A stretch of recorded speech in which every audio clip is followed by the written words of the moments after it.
Untuk pemilihan topping sebenarnya karena teksturnya mie dia kayak di mulut tuh nggak kayak ngelawan, jadi kebanyakan topping yang kita pilih yang lebih crunchy gitu, kayak pangsit, ada batagor goreng, ada topping-topping yang memang pada akhirnya bisa bikin teksturnya lebih kaya. Itu aja sih sebenarnya mah.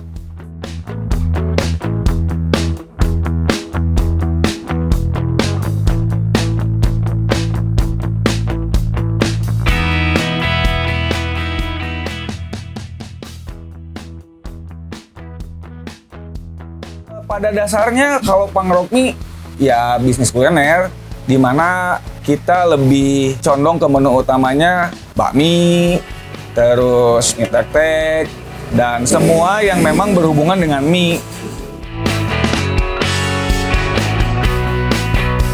Yang pertama, gimana caranya gue nge-make sense tempat ini sebagai record store, orang sambil dengerin musik, bikin sebuah usaha kuliner, di mana simple dan kebanyakan orang juga suka gitu. Nama punk rock mie juga sebenarnya karena gua di musik dan esensinya tentang musik terus pengen beda aja sih. Jadi punk rock mie ya udah di sini doang gitu. Ada original saus jamur, terus ada dimsum, ada aroma cheese roll, terus cuanki, dan beberapa makanan-makanan yang memang base-nya dari mie ya. Kami tek-tek dan lain-lain lah. Tempat ini tuh basicnya record store gitu kan. Dan si punk rock mie juga baru beberapa bulan, baru 4-5 bulan. Jadi kalau dibilang besar juga belum lah mungkin ya, amin ke depannya. Tapi memang target kita ini adalah tahun pertama kita bagaimana membangun awareness, nge-build up campaign yang memang kita lagi bangun gitu, makan, musik, minum.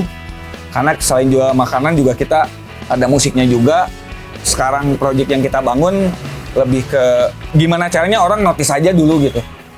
Ya, cara jualan standar lah ya, maksudnya kita bikin campaign di Instagram, terus karena memang basic tempat ini adalah tempat musik, jadi memang beberapa konten yang gue bikin di punk rock mie itu biasanya afiliasinya sama musik gitu, kayak gue bikin kolaborasi, bajak dapur oleh satu musisi dan lainnya gitu. Yang kedua mungkin di aplikasi-aplikasi online.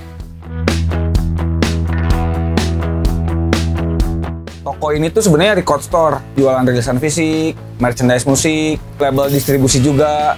Karena pandemi, akhirnya polanya berubah jadi online, terus gue ngerasa udah nggak efektif lagi nih toko. Cuma sialnya, 1 bulan sebelum pandemi itu, gue baru renov toko, terus mikir sayang juga gitu ya kalau misalkan toko ditinggalin.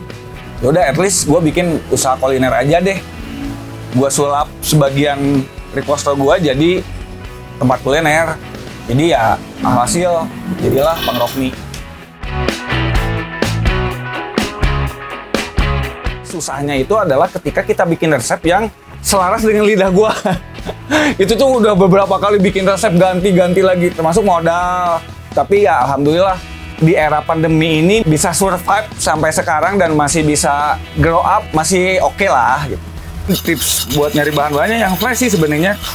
Karena kan itu jadi kayak pondasi awal kita usaha kuliner, apalagi dengan jenis produk yang sama juga di luaran gitu, kayak dimsum juga orang juga banyak yang jual. Ya at least kita punya pembeda minimal di kita lebih fresh karena pembuatan langsung handmade, begitupun juga bahan-bahan yang lainnya juga sama lebih fresh. Ini juga ayam yang kita goreng dadakan tiap harinya terus kita chopper dan lain-lainnya juga fresh.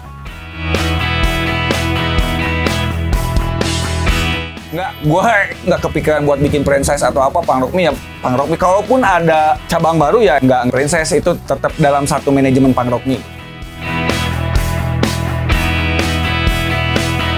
Nyoba memikirkan enaknya dulu gitu. Wah ini kalau gue punya usaha ini. Karena itu juga yang jadi nge-trigger gue gitu buat berani memulai itu.